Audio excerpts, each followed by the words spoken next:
My name's Richard Whittaker. I'm the screens editor with the Austin Chronicle. Welcome to ATX Television Fest Season 8. And thank you all for coming out to this very special advanced preview screening of The Prodigal Son, which is going to be airing on Fox on Monday nights at 9 p.m. this fall. I got to see the screening yesterday and was super excited by this. And I got to say, when the axe falls, I don't think anybody sees that coming. But it is my incredible pleasure to welcome to the stage the cast of The Prodigal Son. Halston Sage as Ainsley Whitley.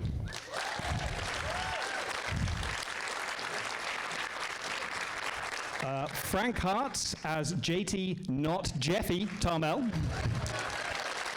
Aurora Perrineau as Danny Powell. And last but very far from least, Diamond Phillips as Gil Arroyo.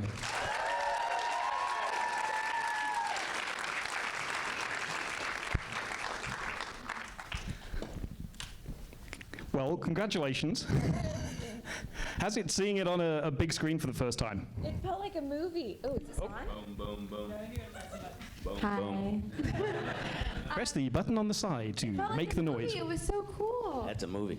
And I know, we had a really incredible director. Lee just did an amazing job making this look as cinematic as possible. So it was very fun. And it was fun hearing everyone laugh. Thanks for laughing. I'll start with you, Lou, on this, because I mean, you did 5 years on Longmire. That's six. Which, if you've never seen that show, I think it slipped under a lot of people's radar. It was phenomenal. That's a long commitment to do on any show, on any project. So, when they came to you with this, were you like, yeah, I really want to go in on a pilot where this could be this same kind of long-term commitment?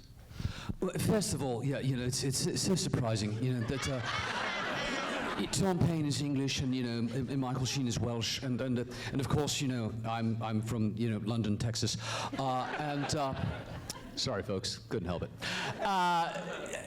This reminds me, I mean, obviously, really different characters. Gil Arroyo, New York guy, and Henry Standing Bear, Cheyenne, Northern Cheyenne, Wyoming. But there was a similar experience for me. The year that I read the Longmire script, it was head and shoulders better than any other script I'd read that year. It was one of the better scripts that I'd read in a couple of years. And I didn't do a pilot last year, and then this was the first script that I read this pilot season, and I went, I'm done. This one is great. I loved this character. I loved him from Jump Street.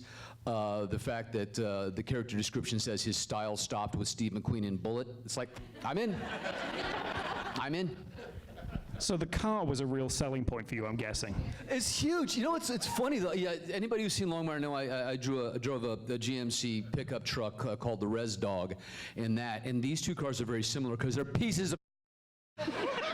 They look great, but they're ridiculous to try and drive. So, kind of like me, who looks great on the outside, has some problems under the hood.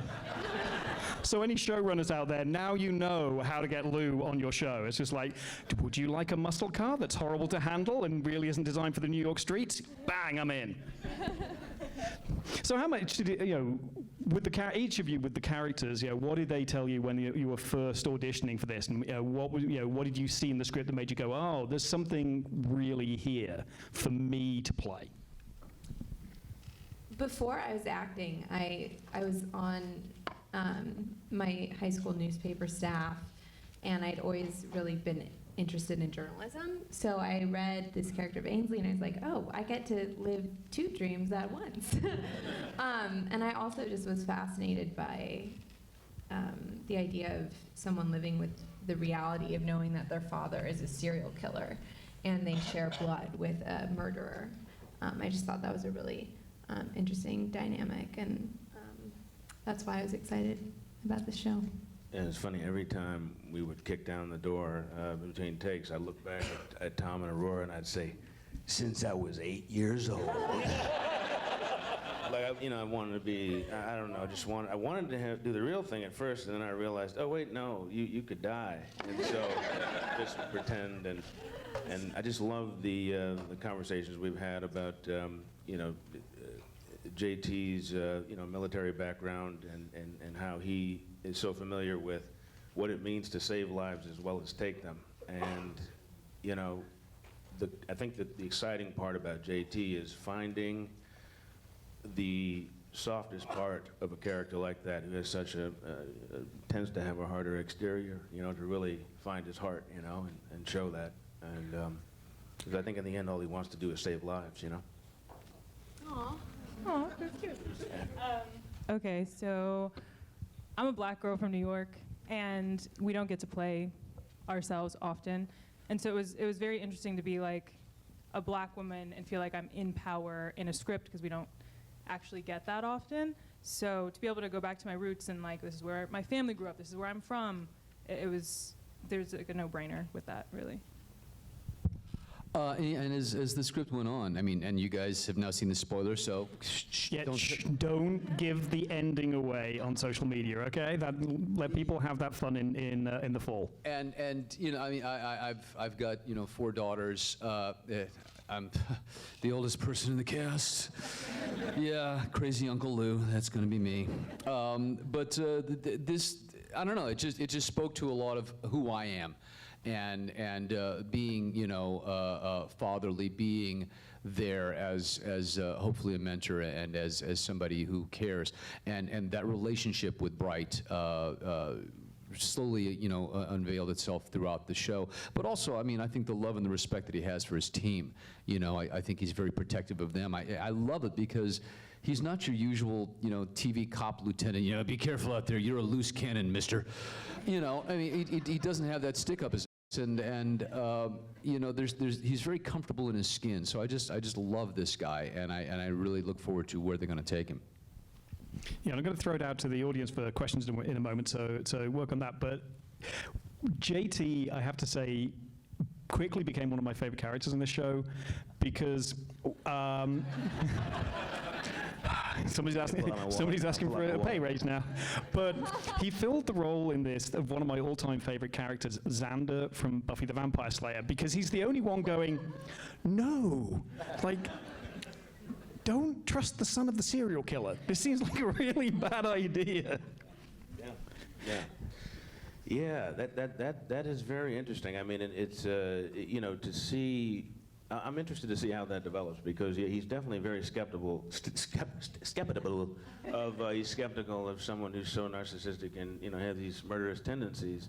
Is to see how that relationship develops over time. How he starts to see hopefully more of the person as opposed to just the murderous tendencies or that history.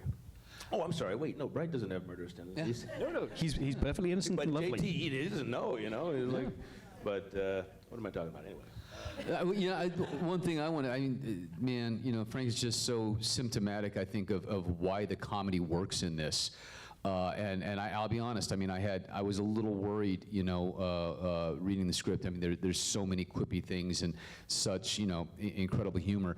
And at the end of the day, it's about actors and characters who are funny as opposed to us winking at the audience and trying to, wah, wah, wah, and I appreciate that. So, I mean, it does have that dark humor. It does have that, kind of black comedy to it. And as evidenced by the pilot, I think they found the absolute right tone.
Yeah, no, we're fascinated by him.